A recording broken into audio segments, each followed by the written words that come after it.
Hello there. Hi, good morning or afternoon even.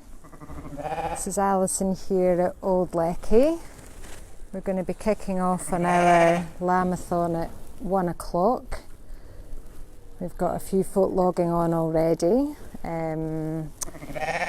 My phone definitely does not want to film landscapes, so we're going to be filming in our portrait today, but that'll avoid us having a horrible technical difficulty midway through. So we've got some little lambs here, so we'll wait till we get to 1 o'clock and then we will introduce ourselves. They're very sweet. I think they want to get really close, these ones. Hi Leslie, and the others that are on. Leslie, you can drop me a wee note and let me know if my sound is okay. Don't know if you can hear that. The bleats. She's wondering what's going on, this lady over here. So we'll set ourselves up in the pen. Hello. And we'll see when it clicks onto 1 o'clock. So do let me know where you're watching from today, whether you're in Scotland or if you're from further afield. Unfortunately, after 2 weeks of sunshine today in Scotland, it's a bit grey and drizzly, but that's okay. We're going to start off in the shed. Hello from Ireland, Martin. That's very nice of you to join us. But we'll start in the shed and then we'll take a little bit of a wander around later on. Let's go back to these lovely lambs because they're very, very sweet. Oh, here's one beside Nelica. Are you going to say hello, Nelica? Hi. There's Alan. Hello from Arbroath.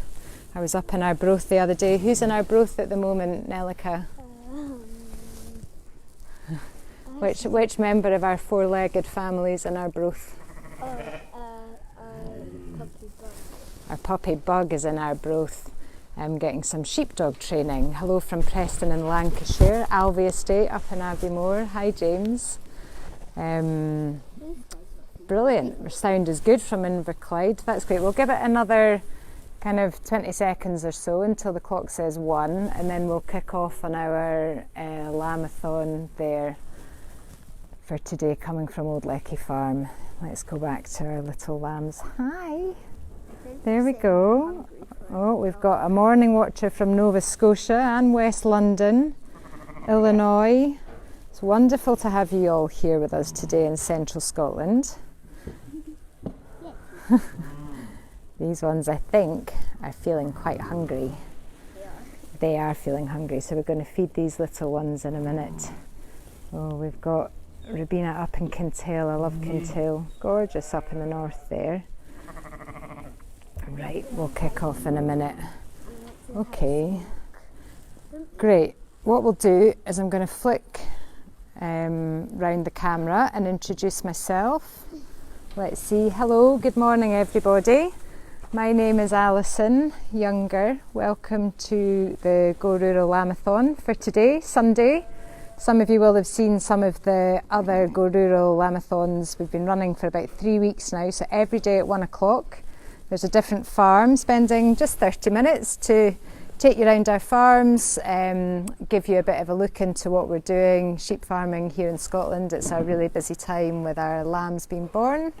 And so today what I thought we would do is we'd start off in the lambing pens, where we've got a couple of our lambs here that I'm having to top up feed. So you can join me on my feeding rounds and we'll get a little bit of a look at them. And then we might just have a quick check around the rest of the shed. Hello Sharon from the village, nice to see you and Ailey. And then we might take a little bit of a walk out to one of our fields to have a look at some of the ones that are outside. So Old Leckie Farm is in central Scotland, between the two villages of Gargunnock and Kippen, just west of Stirling. And over the course of our lambing, we're lambing about 450 sheep that are a cross between mostly sort of Clean and Texels. They're generally good mothers, generally having a couple of lambs each. And we lamb most of our sheep outside, but we have our young sheep, our first time mums, in the shed at the moment, who are our last lot to lamb. And we've also got sheep brought into the shed that need a little bit of extra help. So in this pen at the moment, we've got just some of the most cute lambs And if I show you her back, you'll see she's got an orange cross on it. So unfortunately these lambs in this pen were born outside in the sheds. I'm going to flick round because they're on the other side here. Here they are. Now you can see they've got Roman numerals because we're getting a bit bored of our normal number system. So these are Roman number 8s, and the mother unfortunately has had an infection which is called mastitis, which affects her milk supply. And so they were starting to look a little bit hungry out in the field. And so we've brought the mother in. She's quite relaxed and quite chilled. And she's just been getting a bit of medicine to try and make her mastitis better so that her milk will come back on. They're still keen to suckle from her, but I'm having to, oh, there we go. I'm having to give them a top-up feed.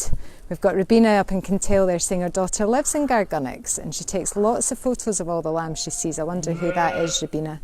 What I'm going to do is I'm going to hand the phone over. We've got Nelica, our helpful assistant here. She's going to hang on to the phone and hopefully point it in the right direction while I'm going to bottle feed the lambs. So I'm just going to pass that over to Nelica. Can you see you got it in the right direction? So what I'm going to do is, the milk's made up of a sort of dry powder that we take in and we whisk in with some warm water. Hello, you can see they're hungry, and these ones are actually very used to getting some of the milk. So at the moment with the pet lambs or the lambs that I'm having to top up feed, we're doing that just like a newborn baby, so 4 times a day. We'll get up at what time? We're usually out by 6 in the morning checking the shed, and once we've dealt with anything that might need assistance from a newborn point of view, I start a round of milk feeding the pet lambs. So at the moment we've got 4 lambs that aren't with a mother. We will try and twin lambs onto new mothers. So say for example with this sheep, if her infection doesn't clear up or she ends up with only enough milk for one, then we might try and see if we can have another sheep adopt one of the lambs so that they can continue to grow on the natural milk of the mother. Some years we get to the end of lambing and we have no pet lambs, and other years we get to the end of lambing and we might have a couple, or we might have 8 or whatever. So they're going to stay on milk for quite a long time, and then as they get a bit older, if they weren't with their mothers anymore, we would start moving them on to a kind of hard feed, and eventually they're weaned off the milk and then they go on to the hard feed completely. But on our farm we're really trying to make sure that as far as possible the lambs can stay with their mothers. This sheep here is one of our older sheep, and so of the 300 or so of them that we've got lambing at the moment, pretty much all of them have finished. And what we're doing now with them is going around the fields 2 or 3 times a day and checking that the lambs look full, that everyone's in good order. And it's lovely because now they're a little bit bigger. These ones here, I would say, are probably about 10 days, a week to 10 days old maybe. But when they are out in the field, they all cluster together in big nursery groups, and they dance and they spring around. So when we go out to the fields there, we'll maybe have a look and see.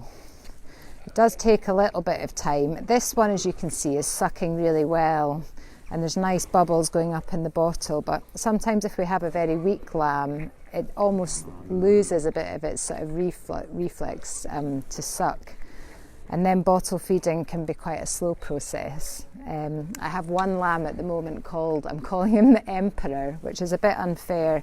And the Emperor was born and just never seemed to know how to suck. It was like he hadn't been born with any instinct.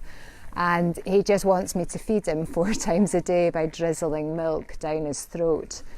And that's been quite tiring because I've had him for about a week, and he reminds me of some sort of Roman emperor who thinks that I'm just there to slave after him.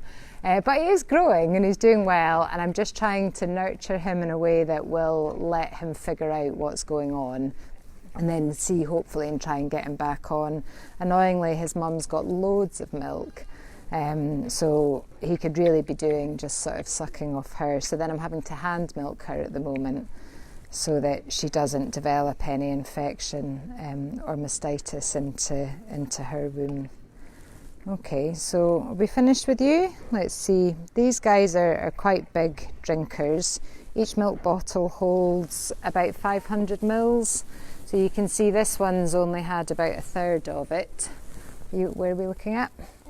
Don't look down, show at the camera. There we are. Well, we'll bring that back. I'll see if there's any questions that have popped up. There we are.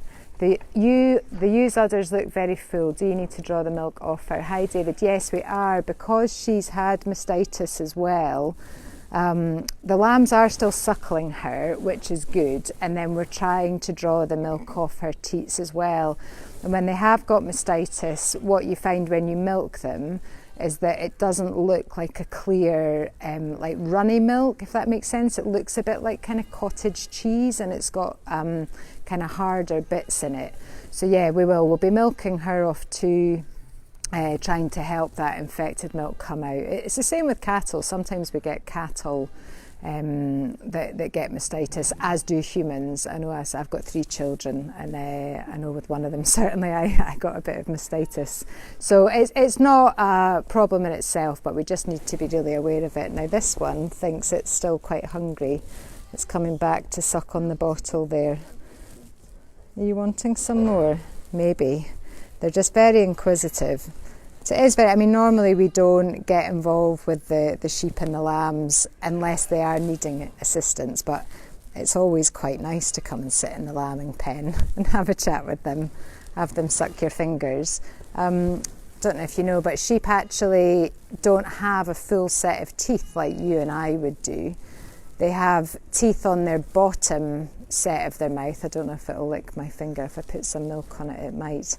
It's got some sharp teeth in the bottom jaw just coming through, and then on the top the sheep has like a flat pad, a hard pad, so that when they chew the grass they're using their bottom teeth, but they're very much chewing it against the little pad on its back. That one's got a sneeze, bless. Did you get some milk up your nose maybe? Yeah.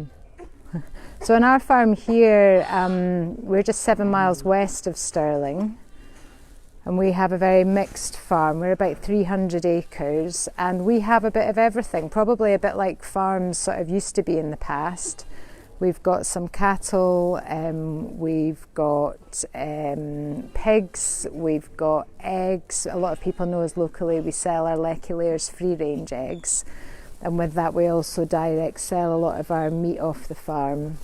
We also grow some salad and potatoes through the year, so we're really lucky. We've got about, 200 plus kind of local customers that we deliver to from the farm every week with really fresh eggs, and that's been great. And we get a lot of people walking through the farm between the 2 villages, and they know. Now this lady over here, you can see her face. She's in what's called an adopter at the back. She's having a lie down there.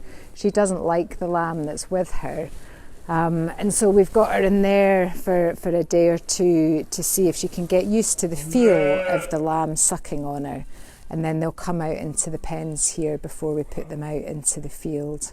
So what we might do is I'll get out of the pen and we'll just have a quick look and see what else is going on in our system. Beverly's asking a question. So yeah, please do ask questions. Do the lambs that have been bottle fed continue to be more used to you as they get older, or become more wary as the other sheep? Yes, your eggs are amazing. Thanks, Beverly. I'm pleased you've had our eggs. The lambs that are bottle fed absolutely remember us.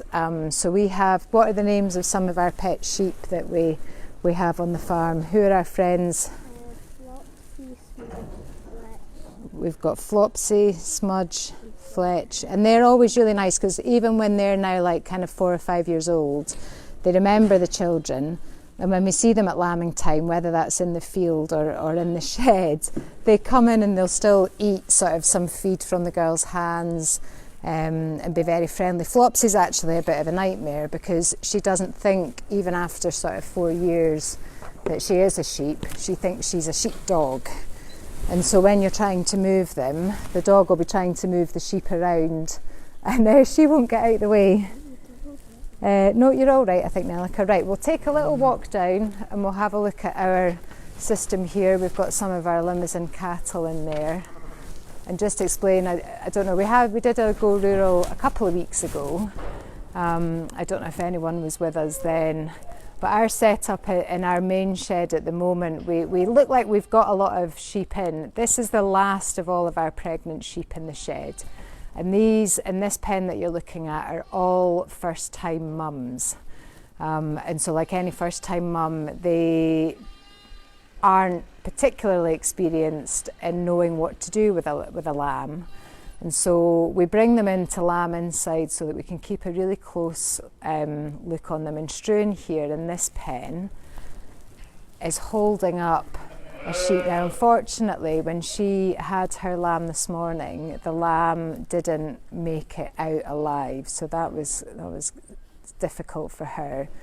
But at the same time, we had a set of triplets born. So Struan here has a triplet from one of the lambs from the triplet pen, and he's trying to help it start suckling on this sheep and see if he can help guide it on and see if we can get that one to adopt it on there.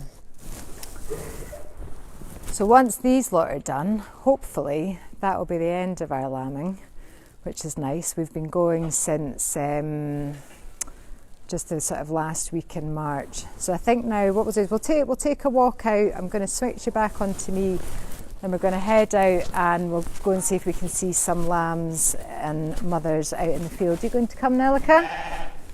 Yeah. Okay, so we'll take a walk up and out the shed. Like I say, it has been a really lovely couple of weeks in Scotland through lambing. It's been very sunny and very dry, which is amazing. But at the moment, unfortunately for us, it's grey and drizzly, but that's not a bad thing because we actually do need some rain. I'm just going to flick the camera over here as I pass this way round so you can see these are some of our calving cows. We have spring calvers. We've got about 4 left to calve. And here they are bedded up on the straw. That's quite a cute one, that black and white one there. It's come off a Belgian blue mother that's behind it, that grey and white one. And then we've got the brown sort of limousines. We're predominantly limousines on the farm.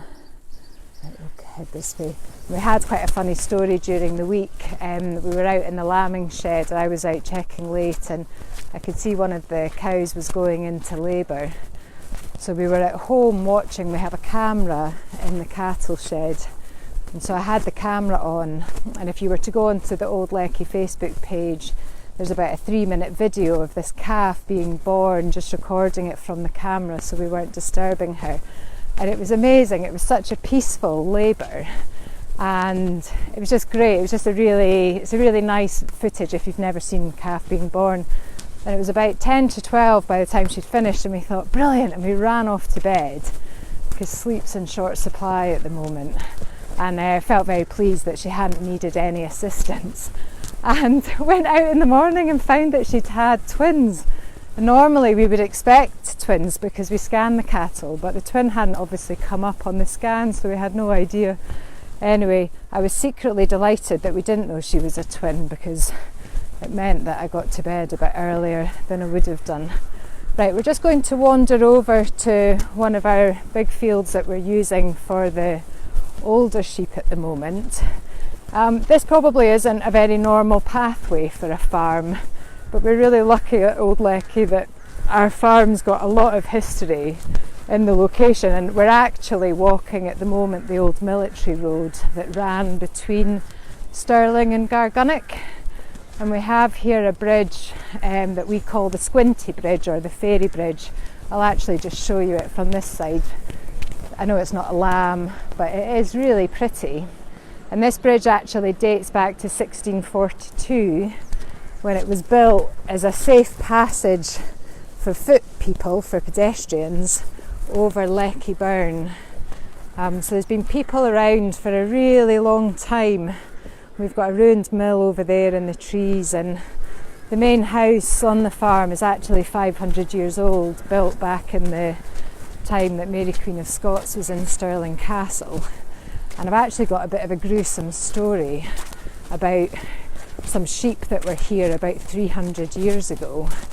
And we know they were here because we have a poem written by a military historian who travelled through the area with Bonnie Prince Charlie all the way back in 1745. And the people that lived at Leckie House, at Old Leckie at that time, were a family called the Moyers, and they were Jacobite supporters. And Bonnie Prince Charlie used to cross the River Forth near here and send his luggage onto them and go in and have food. And on one occasion while he was eating on his march into Edinburgh, the widow of the farm that I'm just actually heading towards came and knocked on the door to complain that one of her sheep had been killed. And the clan chief Cameron of Lochiel went out to investigate and found that one of his men had shot one of her sheep and killed it for food. And although he was seen to be a bit of an amiable chap, the clan chief Cameron just promptly shot the soldier, and he didn't die there and then, but he was carried on horseback and buried along at Tuch. Right, I'm going to pass my phone to Nelica while I try and show you how to not fall over a gate. You'll need to come a bit closer, Nelica, so I don't lose my microphone. Okay, there we go. Are you going to say goodbye? Nelica's safely got me over the hurdles. Okay, so we'll go out and have a look and see who we can see in this field. We've got some older ones, so I'm going to see if I can just sneak up to have a look at them. Don't know if any of you are familiar with this area, but I'm pointing sort of due west towards Stirling at the moment.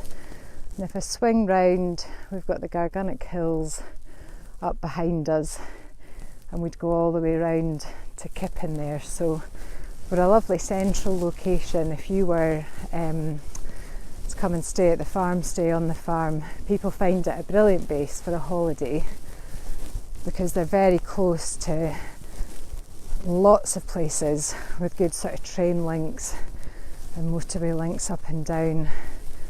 So I'm just going to go tentatively. These ones I can see ahead of me are numbered number 11. So these would have been born out in a field because they were twins. And you can see they're already starting to look quite chunky. And they would have been quite old ones because we've started at number 1 and then we've worked our way up. And what we'll have is all of the pregnant ewes at the start of lambing will be in the fields closest to the farm. And then we're going to come and push them round. Look at these two at the bottom of the post here. And we've moved them out to a field a little bit further away so that they've got plenty of grass, and then they pair up with their mums, and we come up here every day to check them and to feed them. So we'll just take a wee bit of a walk around and have a look to see what else we can see here.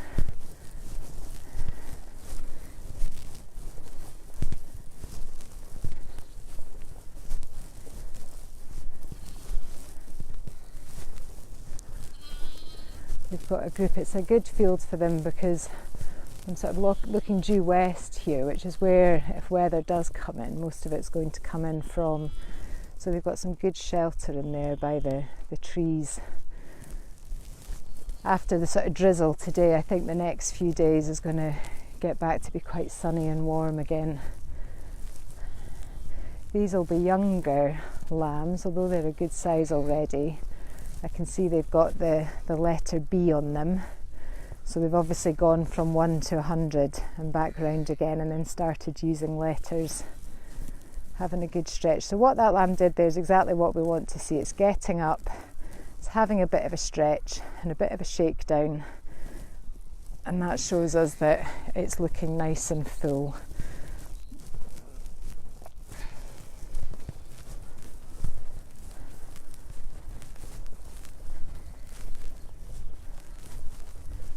There we go. If I swing round the other way, you can actually see behind me there's a big house there called Watson House. And that was built by the family, the Moyers that I was chatting about earlier, the ones that supported Bonnie Prince Charlie. They actually built that house in the 18th century, having decided that the very big house at Old Leckie wasn't big enough for them. And that's now got some private houses in it. But it's lovely around here because there's lots of mature trees. So we get an awful lot of different wildlife and deer running around the place all the time. Some red squirrels come up to here as well. Oh, we've got Eric there from Denmark. I hope it's a little bit sunnier over in Denmark than it is here. But we do actually really need the rain because the grass, especially where the fields nearest the farm, where they were through their actual lambing periods, got quite dry and quite parched. There's a cluster of them up there. So do let me know if you've got any questions at all about it. The Go Rural collaboration for Lambathon's been fantastic. We've got, I don't know, loads of us, well over 100 members of Go Rural, and we're a group of farmers from every single corner in Scotland who are really passionate about what we do and how we do it and why we do what we do.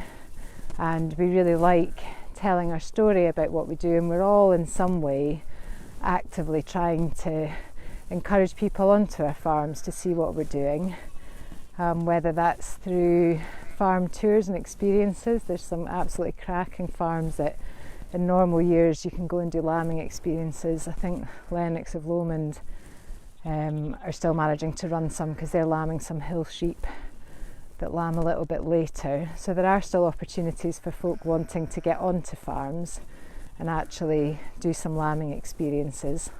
Other farms like ours, we do more general farm tours and tasting tours of our farm produce.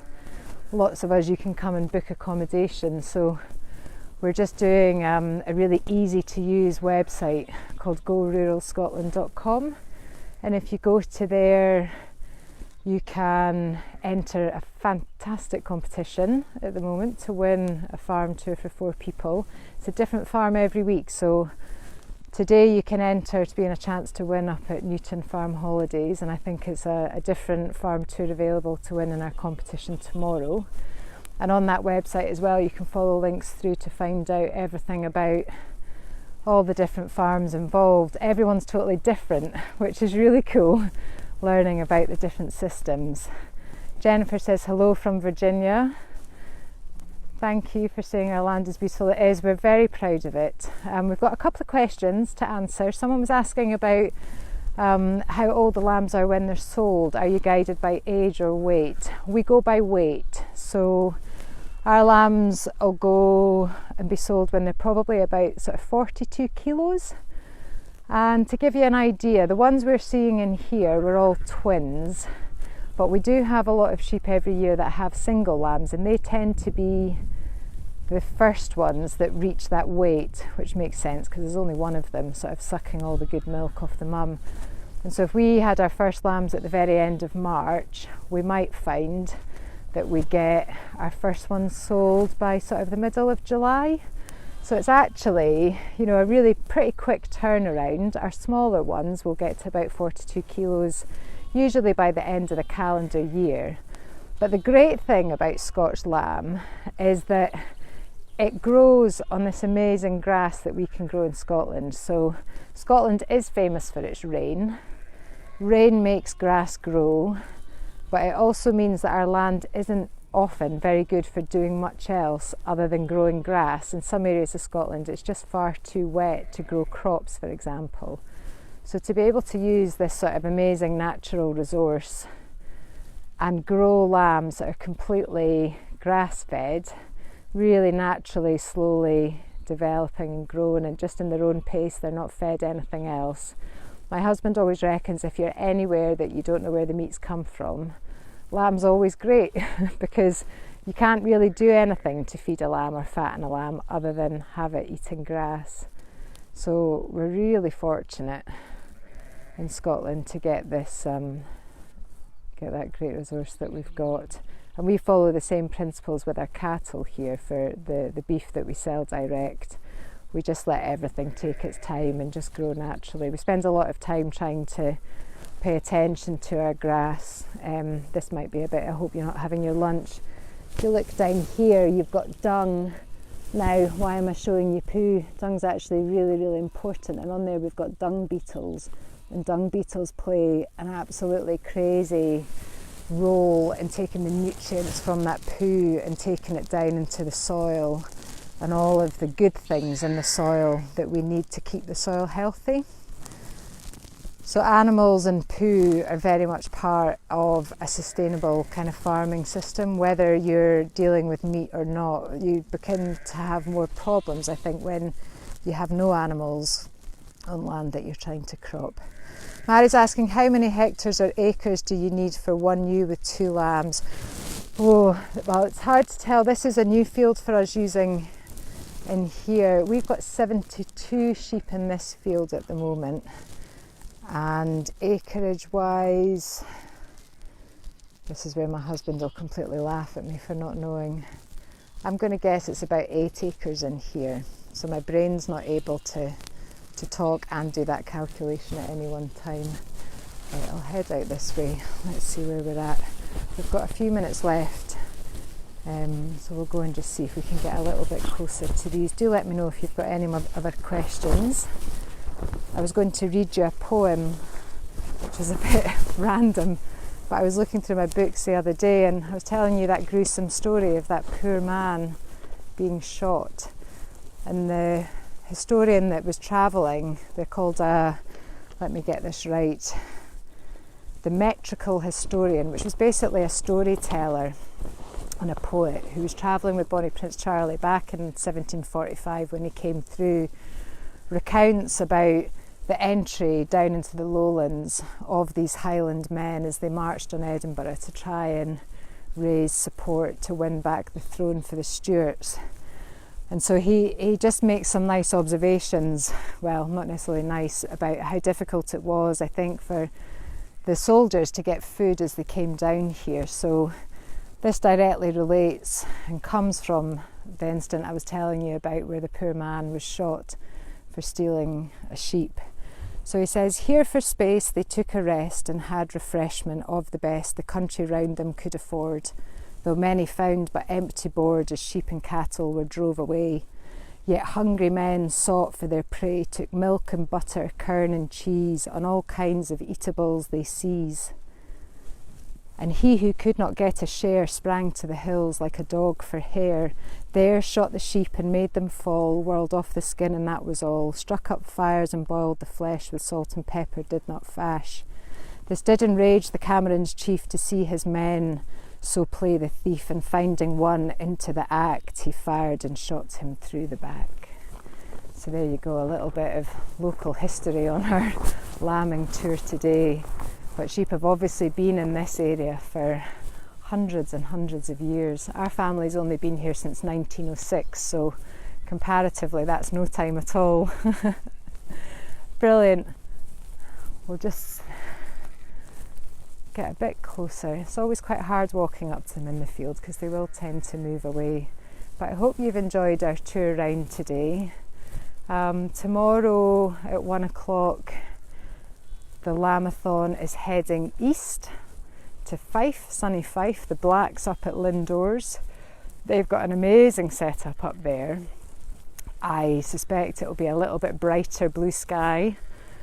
And so do please join them or catch up later on and take the chance to virtually travel around some of the most beautiful spots in Scotland. And don't forget to have a look at the GoRuralScotland.com website for a chance to enter that competition to win the farm tour, and have a look and see what all these great farms across Scotland are offering by way of an opportunity to get out there and get rural yourself, whether you're local and looking for a day trip, you just want to buy some cracking food, or planning your holiday and would love to come and sample some of the best that Scotland's got to offer. So thank you so much for joining us and have a good Sunday afternoon. Bye.